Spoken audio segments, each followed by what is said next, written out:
Во рамките на третото коло од Бизнис лигата на Македонија во малата сала на спортскиот центар Борис Трајковски бевме сведоци на прилично интересен и неизвестен надпревар помеѓу екипите на Доминос Пица и Мепсо. Пред самиот почеток на надпреварот, учесниците пред нашата камера ги кажаа своите очекувања. Тие Доминос се нова екипа, не ги знаеме, млади деца, ама тие може и малце ќе ги патиме на искуство, као постари, повозрасни, так, мада ништо не се знае. Ние сме задоволни како екипа, немаме никакви замерки или забелешки. Гледаме дека професионално си ја вршат работата, почнувајќи од суди до таму како им се тие управата Филип и Младен, вие секако. И немаме некои забелешки. Малиот фудбал е малце специфичен, ние немаме некоја, да кажам, многу добра екипа, али пак тука некоја средина ќе бидеме као лани, да кажам. Може и подобро од лани. Не може, него би требало да сме подобри од лани.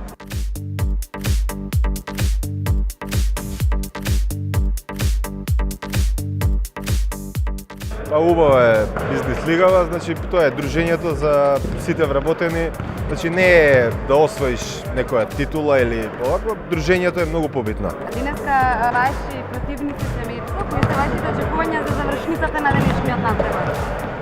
Па денеска сме повеќе него што сме.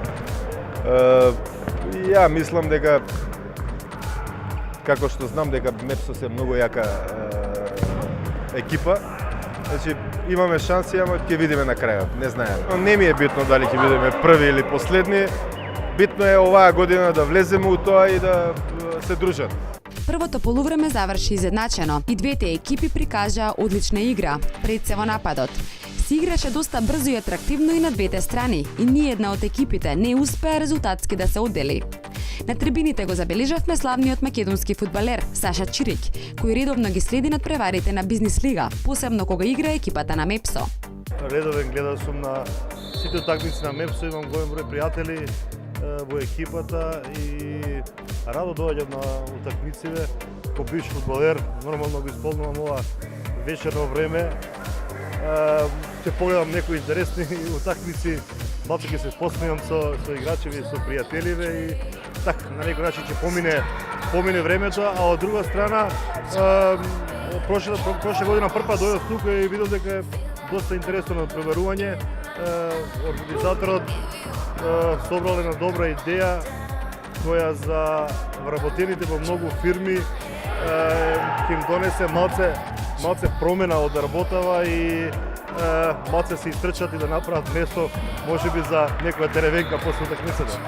Во второто полувреме продолжи неизвестноста и се играше гол за гол, но се чинеше дека посна одлива беше екипата на Мепсо, која го доби овој надпревар со 4-6. Мора да напоменеме дека откако на клупата застана тренерот Ване Митров Тута, евидентен е напредокот во играта на екипата на Мепсо.